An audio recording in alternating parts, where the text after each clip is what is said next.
Big pass நேர்களுக்கு வணக்கம். So இந்த கருமை பிடிச்ச சீசனில் இன்னும் என்னெல்லாம் கன்றாவிலாம் பார்க்கணும் அப்படின்னு தெரியல. ஏன்னா நேற்று நைட்டு பார்த்தோம் அப்படின்னா பார்வதி அண்ட் கமருதீன் அவங்களுக்குள்ளே நடந்த அந்த ஒரு ஆர்குமெண்ட், அவர் அடிக்க போகிற அளவுக்கு அவர் போகிறது, பார்வதியை பிளாக்மெயில் பண்ணுறது அப்படின்றதெல்லாம் பார்க்க ரொம்ப கஷ்டமாக இருக்குது. என்ன நீங்களாம் இப்படி பண்ணிகிட்ருக்கீங்க? அண்ட் பெண்ணையும் படித்த பார்வதியும் பெண் உரிமைக்காக பேசுகிற பார்வதியும் விட்டால் பலார்னு ஒரு அறை வாங்கிட்டு சுருண்டு விழுந்துருவாங்க போல இருக்குது. போய் கெஞ்சிக்கிட்டு இருக்காங்க. அவன் காலில் விழுகிற அளவுக்கு அப்படி என்ன நடந்துருச்சு? அவன் இல்லைனா தூக்கி போட்டுட்டு போடான்ட்டு போக வேண்டியதான். அவன் என்ன பிளாக்மெயில் வேணாலும் பண்ணட்டும், உன்னால் முடிஞ்சதை பார்த்துட்டு போடா அப்படின்னு போகாமல் அவன் கால்குள்ளே போய் கடந்துட்டு இருக்காங்க. இன்னும் பார்வதி அம்மா சொன்னதுலேருந்து ஓகே நம்ம மறுபடியும் அந்த பழைய பார்வதியாக எப்படி எல்லா இடத்துலையும் வாய்ஸ் அவுட் பண்ணி சண்டை போட்டு ரக்கடாக இருந்தோமோ அப்படி தான் இருக்கணுன்றதை டிசைட் பண்ணிட்டாங்க. அதை தான் கமருதீன் கிட்டேயும் சொன்னாங்க. முதல் 4 வாரங்கள் நான் இருந்தது வேற, அப்படி இருந்தால் தான், அப்படி அலப்பறையாக நான் இருந்தால் தான் அது எனக்கு நல்லாயிருக்கும். இப்போ உன் கூட சேர்ந்ததுக்கப்புறம் நான் ஒரு பெண்மையாக உணர்றேன். அவங்க கமருதீன் கிட்ட அதை பல தடவை சொல்லியிருக்காங்க. உன் கூட இருக்கும்போது எனக்குள்ள அந்த பெண்மை ஃபீல் ஆகுது அப்படின்னு. அது நீங்களாக டெவலப் பண்ண ஃபீலிங். ஆரம்பத்தில் கமருதீன் அரோரா ஒரு ஃப்ரெண்ட்ஸாக இருந்தாங்க. நீங்கள் உள்ளே வந்தீங்க, உங்களுக்கு ஃபீலிங்ஸ் இருக்குன்னீங்க. நீங்கள் அவங்கள பார்த்து பொசசிவ் ஆனேன்னு சொன்னீங்க. அப்போ அவரும் உங்களை பார்த்து ஃபீல் பண்ணார்.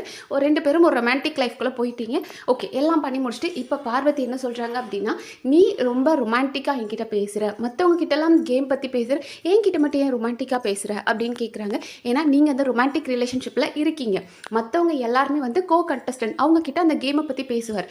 ஆனால் கமருதீன், ஓ என்னை நீ தப்பாக சொல்கிறியா, என்னை நீ ரொமான்டிக்காக இருக்குன்னு சொல்கிறியா, அப்போ உன்னை நான் ஹர்ட் பண்ணுற மாதிரி சொல்லணும் அப்படின்றதுக்காக உன்கிட்ட எப்படி கேமை பற்றி பேச முடியும்? நீ எப்போ பாரு ஊர்க்கேவை மாதிரி உட்காந்துட்டு அவங்க அதை சொன்னாங்க இவங்க இதை சொன்னாங்க அப்படின்னு சொல்லி பேசிகிட்டு இருப்ப, மற்றவங்கள புறணி மட்டும்தான் பேசுகிற, உன்கிட்ட போய் கேமை பற்றி பேச முடியுமா அப்படின்னு கேட்டுட்டார். அண்ட் மோர் ஓவர் அவருக்கு இப்போது அவரோட பாயிண்ட் என்ன ஆயிடுச்சுன்னா, நம்மளை பேட் டச்சுன்னு சொன்னால் இப்போ என்னடானா ரொமான்டிக்காக பேசுகிறோன்றா. ஸோ எல்லா இடத்துலையும் நம்மளை தூக்கி போடுறா, நாம தான் தப்புன்ற மாதிரி காமிக்கிறா, அப்போ இவளை விடக்கூடாதுன்ற மாதிரி அவர் உடனே ரொம்ப பேச ஆரம்பிச்சிட்டார். நீ ரொம்ப செல்ஃபிஷான பர்சன், நீ எப்போ வேணாலும் என்னை போட்டு கொடுத்துட்டு போயிடுவ, நீ இதை மாதிரி தானே பண்ணிட்டு இருக்க அப்படின் போது அவங்க சொல்கிறாங்க, நீ தான் எப்படினாலும் போயிடுற, நீ தான் அங்கே போகிற, அரோரான்ற பேர் அவங்க சொல்ல விரும்பல, நீ என் கூட சண்டை போட்டால் அங்கே போவ அப்படின் போது அவர் எடுத்துட்டார். ஓ அரோராவை சொல்கிறியா, நீ அரோராவை பற்றி பேசினா நான் உன்னை அசிங்கமாக கேட்பேன், வாயில் நல்லா அசிங்கமாக வரும், அவளை பேசக்கூடாது, அவகிட்ட பொசசிவ் ஆகுற நீ சொன்னதுனால தான் நான் அவட்ட பேசாமல் இருக்கேன், இப்போ நீ பேசின அப்படின்னா வாயில் நல்லா வரும், அசிங்கமாக கேட்பேன் அப்படின்றாரு. அண்ட் அன்னைக்கு கமருதீன் ஒரு பிராங்க் பண்ணியிருப்பாரு. அண்ட் அந்த பிராங்க் பண்ணியிருக்கும் போது எல்லாருமே அவர்கிட்ட உங்கள் ரெட் கார்டு கிடச்சிரும், பிரவீனை அவர் அடிச்சிட்டார் இல்லையா, அவருக்கு ரெட் கார்டு கிடச்சிருன்ற அளவுக்கு எல்லாரும் பயந்தாங்க. அப்போ அரோராலும் கூடவே உட்காந்து சரிடா விட்ரா பரவாயில்ல அப்படின்னு சொல்லி அவங்க சப்போர்ட் பண்ணாங்க. அதை இன்னுமே மனசில் வச்சிருக்காரு கமருதீன். அவர் சொல்கிறார், அன்னைக்கு பிராங்க் பண்ண அன்னைக்கு எனக்கு ரெட் கார்டு கொடுத்துருவாங்கன்னு எல்லாரும் பேசும்போது நீ எல்லாம் எனக்கு கண்டுக்கவே இல்லை, அவள் தான் என் கூட இருந்து என்னை சப்போர்ட் பண்ணா, அப்படி எனக்கு எந்த ஒரு இடத்துலையுமே நீ என் கூட நின்னதே கிடையாது, அது உலகத்துக்கே தெரியும், நீ எனக்காக சப்போர்ட் பண்ணி நின்னது கிடையாது. அண்ட் உனக்கும் என்கிட்ட ரொமான்டிக்காக பேச பிடிக்கும், உனக்கு என்கிட்ட ஒரு ரொமான்டிக் ஃபீல் இருக்கிறனால தான் நீ என்கிட்ட பேசுகிற அப்படின்ற மாதிரி என்ன நீ யூஸ் பண்ணுற, உன்னோட ரொமான்ஸ்க்காக மட்டும் என்ன நீ யூஸ் பண்ணுறன்ற மாதிரி கமருதீன் அக்யூஸ் பண்ண ஆரம்பிச்சிட்டார். அப்போ தான் பார்வதி சொல்கிறாங்க, ஏன்டா அப்படி கொச்சப்படுத்துகிற அப்படின்னாங்க. இதே கொச்சையை தான் பார்வதி நீங்கள் ஆரம்பிச்சிங்க, அவர்கிட்ட நீங்கள் அலிகேஷன் வைக்கிறீங்க, நீங்களா ஒரு ரிலேஷன்ஷிப்குள்ளே போனீங்க, ஸ்மோக்கிங் ஏரியாவில் அவர் இருந்தாருன்னா நீங்களா உள்ளே போனீங்க, ஆக்டிவிட்டி ஏரியாவில் அவர் வெளியே போகும்போதும் அவரை கையை பிடிச்சி இழுத்து உள்ளே கூப்பிட்டது நீங்கள். அண்ட் மோர் ஓவர் எப்போ சண்டை வரும்போதும் ஓகே சண்டை போட்டு அப்படியே போவியா, அதுக்கு எதுவும் காம்பன்சேஷன் கொடுக்க மாட்டியா அப்படின்னு ஹக் வேணும் கிஸ் வேணும்னு கேட்டது நீங்கள். இப்படி நீங்கள் எல்லாத்தையும் பண்ணிவிட்டு அவள் கடைசி அவன் தான் என்ன ரொமான்டிக்காக பேச வச்சான், ஏன் என்கிட்ட மட்டும் ரொமான்டிக்காக பேசுகிற அப்படின்னு கேட்டால் அது என்ன நியாயம்? அண்ட் இப்போ பார்வதி வைக்கிற அலிகேஷன் என்ன, நீ என்கிட்ட மட்டும் ரொமான்டிக்காக தான் பேசுகிற, மற்றவங்க எல்லாருக்கிட்டையும் கேம் ரிலேட்டடாக பேசுகிற, என்கிட்ட ஏன் இப்படி ரொமான்டிக்காக பேசுகிறேன்னு கேட்குறாங்களா. சூப்பருங்க, உங்ககிட்ட ரொமான்டிக்காக பேசுகிறேன், ஆனால் நீங்கள் எக்ஸ்பெக்ட் பண்ணுற கேம் என்னங்க? அதாவது இவருக்கு கிட்ட கேமாக பேசணும் அப்படின்னா இவங்க கூப்பிடுற இடத்துக்கு அவர் வரணும். லைக் அன்னைக்கு கேப்டன்சி டாஸ்கில் வினோத் கமருதீனை சூஸ் பண்ணார் அந்த பிடிச்சி இழுக்கிறதுக்கு. ஆனால் பார்வதி இல்லை எனக்கும் கமருதீன் தான் வேணும் அப்படின்னு கேட்டாங்க. அப்போ பார்வதி இந்த இடத்துல எதிர்பார்க்கறது என்ன அப்படின்னா, கேமில் ஃபர்ஸ்ட் வினோத் கமருதீனை கூப்பிட்டுருந்தாலும் பார்வதி கூப்பிட்ட அடுத்த செகண்ட் கமருதீன் பார்வதிக்காக நிற்கணும் அப்படின்றது. அண்ட் அதே மாதிரி அந்த டாஸ்க் விளையாடும் போது அவங்க அந்த பால் கேப்டன்சி டாஸ்கில் பால் உள்ளே போடும்போது 2 இது அவங்க தப்பாக போட்டிருந்திருப்பாங்க. அப்போ கமருதீன் அதை அட்ரஸ் பண்ணியிருப்பாரு ஜட்ஜ் கிட்ட, இல்லை பார்வதியோட 2 பால் உள்ளே சரியாகவே போகலை அப்படின்னு. அப்போது அந்த இடத்துல நீ எனக்காக கேம் கேமில் நீ எனக்காக சொல்லியிருக்க கூடாது, என் பால் தப்பாகவே போயிருந்திருக்கட்டும், பாதி தான் உள்ளே போயிருந்தாலும் என்னையே நீ போட்டு கொடுத்த அப்படின்றாங்க. அண்ட் அந்த கிளாக் டாஸ்கில் செகண்ட்ஸில் வந்துட்டு கமருதீன் தான் நின்னார். ஸோ கமருதீன் நின்று உனக்கு ஒரு லைம் லைட் கிடைக்குது, நீ அந்த இடத்துல ஃபோக்கஸ் வாங்குற, உன்னை பார்க்குறாங்க அப்படின்னா நீ அந்த இடத்துல எனக்கு கொடுக்கணும். நான் வந்து உன்னை பாவோன்னு விட்டுட்டேன், ஆனால் நீ அதை எனக்கு கொடுத்துருக்கணும், அதனால தான் நீ பெர்ஃபார்ம் பண்ணிட்ட. அண்ட் அவங்க வந்து கேப்டன்சி டாஸ்க்கு போன வாரம் கமருதீன் கேப்டன் ஆகும்போது அந்த பாலை உடைச்சாங்க இல்லையா, அப்போ பார்வதி கீழே விழுந்த உடனே கமருதீனும் போய் அவங்க பலூனை உடைச்சிருப்பார். அதெல்லாம் பார்வதிக்கு கோபம், எப்படி நீ ஏன் பலூனை உடைக்கலாம், மற்றவங்க உடைச்ச பரவாயில்ல, நீ ஏன் என் பலூனை உடைச்ச அப்படின்றாங்க. ஸோ கேம்ன்ற பேரில் தனக்கு எப்போதுமே சாதகமாக கமருதீன் நிற்கணும் அப்படின்னு நினைக்கிறாங்க. அதை தான் அவங்க கேமாக பார்க்குறாங்க. இது நமக்கு ஃபர்ஸ்டே தெரிஞ்சது தான், அவங்க கமருதீனை யூஸ் பண்ணுறது காரணமே கேமுக்காக தான் அப்படின்னு.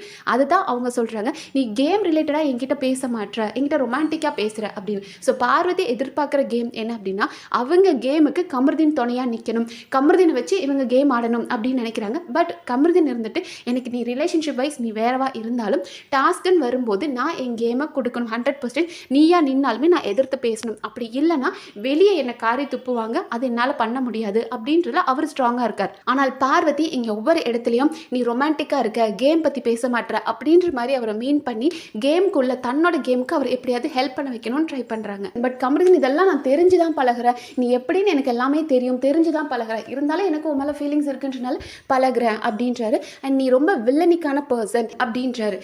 உங்களுக்கு தெரியுது இல்லை கமருதீன், அவங்க வில்லனிக்கான பர்சன், அவங்க கடைசியாக எப்படினாலும் உங்களை தப்பாக சொல்லிடுவாங்க, ஸ்டார்ட் பண்ணுறதெல்லாம் அவங்க, ஆனால் என் பண்ணுறது உங்ககிட்ட வந்து முடியுது அப்படின்னு தெரியும் போது நீங்கள் எதுக்கு மறுபடியும் அந்த ரிலேஷன்ஷிப்பில் போகிறீங்க? நம்பிக்கை இல்லாத ஒரு ரிலேஷன்ஷிப்குள்ளே போய் 2 பேருமே ஏன் இவ்வளோ அப்யூசராக மாறுறீங்க? அண்ட் அதுக்கு அவங்க அப்பா எழுத்து பேசுகிறாரு கமருதீன், அது ரொம்ப தப்பு. லைக் அவங்க அப்பா வந்து பார்வதி கடந்து வந்த பாதையில் சொல்லியிருப்பாங்க, லைக் எங்கள் அப்பா எந்த எமோஷன்ஸையும் வெளியே காட்டாமல் அப்படியே ஸ்ட்ரெஸ்ஸை சேர்த்து வச்சு இறந்துட்டார் அப்படின்னாங்க. லைக் அவர் வந்து சூசைட் பண்ணிக்கிட்டார் அப்படின்ற ஒரு இன்ஃபர்மேஷனும் வருது. அந்த மாதிரி உன்னால் நானும் சூசைட் பண்ணிக்கணுமா அப்படின்னு கமருதீன் கேட்டதாக சொல்கிறாங்க. உங்கள் அப்பா இறந்தாங்க இல்லையா அப்படின்றாங்க. லைக் அது வந்து உங்கள் அப்பா சூசைட் பண்ணிக்கிட்ட மாதிரி என்னையும் நானும் சாகணுமா, அதுதான் உன் இன்டென்ஷனா, என்னை தப்பாக சொல்லி எனக்கு நீ ஸ்ட்ரெஸ் கொடுக்குற அப்படின்ற மாதிரி அவர் மீன் பண்ணியிருக்காரா, இல்லை எதுக்காக இறந்து போன அப்பா பற்றி அப்படின்றது இங்கே எதுக்குன்னே தெரியல. அண்ட் மோரோவர் அவர் வந்து அப்படியே கோபப்படுறாரு, கையை முறுக்கிறாரு. அதுக்கெல்லாம் பார்வதி ஏன் அவரை போட்டு தாங்கிட்டு இருக்காங்கன்னே தெரியல. ஒருத்தர் இந்த அளவுக்கு ஃபிசிக்கலாக அப்யூஸ் பண்ணுறா, மென்டலாக அப்யூஸ் பண்ணுறா அப்படின்னா அந்த இடத்த விட்டு விலகணும். அது யாராக இருந்தாலும் சரி, அவர் உங்களுக்கு எந்த மாதிரி ரிலேஷன்ஷிப்பாக இருந்தாலும் சரி. பார்வதி உங்களோட செல்ஃப் ரெஸ்பெக்ட் எங்கே போச்சு? ஒரு பிக் பாஸ் வீடு அப்படின்ற ஒரு கேம் விளையாடும் போது கூட சூப்பர் டீலக்ஸ் வீட்டுக்காரங்க உங்களை ஏதாவது ஒன்று சொல்லிட்டாங்க அப்படின்னா உங்களுக்கு அப்படி கோபம் வரும். பார்வதி எனக்கு இந்த தண்ணி எடுத்துக்கூடன்னு எப்படி அவங்க என்கிட்ட கேட்கலாம், என்ன டோனில் பேசலாம் அப்படின்னு கேட்குற நீங்கள் இன்னைக்கு அவர் அவ்வளோ மோசமாக பிஹேவ் பண்ணுறாரு, ஏதோ உங்களை பிளாக்மெயில் பண்ணுறாராவே வச்சுக்கலாம். அதுக்கெல்லாம் ஏன் பயப்படணும்? பார்வதி பார்த்து ஒரு விஷயம் பொண்ணுங்க கற்றுக்கோங்க, உங்களை ஒருத்தங்க பிளாக்மெயில் பண்ணுறாங்க, உங்களோட செல்ஃப் ரெஸ்பெக்டை உடைக்கிறாங்க அப்படின்னா அப்படி என்ன அவங்க பிளாக்மெயில் பண்ணாமல் அதுக்காக அவங்க காலில் போய் விழணும்னு கிடையாது. என்னங்க அப்படி ஒரு ரிலேஷன்ஷிப், அவன் கூட பேசலை அப்படின்னா எனக்கு ஃபீலிங்ஸ் ஆகும் அப்படின்னா அவன் இந்த நேரத்துக்கு உங்களை விட்டு அடிச்சிருப்பான் போல இருக்குது. அப்படி மோசமாக வந்து கமருதீன் பிஹேவ் பண்ணுறாரு, அது ரொம்ப தப்பு. கமருதீன் உங்களுக்கு நல்லா தெரியுது, பார்வதி தான் எல்லா பிரச்சனையும் ஆரம்பிக்கிறாங்க, அப்புறம் உங்கள் மேலே பழி போடுறாங்கன்னு நினைக்கிறீங்கன்னா நீங்கள் அந்த ரிலேஷன்ஷிப் விட்டு வெளியே வரணும். உங்கள் ஏஜ் என்ன கமருதீன், 30+ ஆயிடுச்சு, இன்னும் ஏதோ ஸ்கூல் பிள்ளைங்க சண்டை போட்டுக்கிற மாதிரி வந்து சண்டை போட்டுட்டு இருக்காங்க, பார்க்க ரொம்ப கஷ்டமாக இருக்குது. பார்வதி அண்ட் கமருதீனை பார்க்கும்போது டாக்ஸிக், இந்த சீசனை இவ்வளோ கேவலமாக எடுத்துகிட்டு போகிறாங்க, இந்த சீசனை பார்க்கவே வெறுப்பாக இருக்குது. என்ன இவங்க நடந்துக்கிறாங்க, கமருதீன் தான் தப்பா அப்படின்னு கேட்டால் கமருதீனை பார்வதி லாக் பண்ணுறாங்க. ஒவ்வொரு தடவையும் அவரை பற்றி பேசும்போது நீ என்கிட்ட ரொமான்டிக்காக பேச ஸ்டார்ட் பண்ண, நீ தான் பேட் டச் பண்ண அப்படின்ற மாதிரி இன்னும் இருக்க போகிற 3 வாரம் வெளியே போகும்போது நம்ம இதெல்லாம் வந்து ஒரு ட்ரம்ப் கார்டாக யூஸ் பண்ணணும் அப்படின்றதுக்காக தான் இங்கே உள்ளேயே அதை பதிவு பண்ணிட்டு இருக்காங்க பார்வதி. அது நல்லா புரியுது கமருதீனுக்கு. ஆனால் கமருதீன் அதுக்காக அவரை அடிக்க போகிற மாதிரி ஆகட்டும், இல்லை அவங்களோட அப்பாவை வச்சு பிளாக்மெயில் பண்ணுறது, இல்லைன்னா கோபத்தில் வேர்ட்ஸ் விடுறது, இதெல்லாம் ரொம்ப தப்பாக இருக்குது. பார்க்க ரொம்ப பயமாக இருக்குது. இப்படிப்பட்ட ஒரு பர்சன் அப்படின்றத பார்க்க ரொம்ப பயமாக இருக்குது. ஸோ இந்த பிஹேவியர் பற்றி நீங்கள் என்ன நினைக்கிறீங்கன்றதை கமெண்ட் செக்ஷனில் சொல்லுங்கள். நன்றி.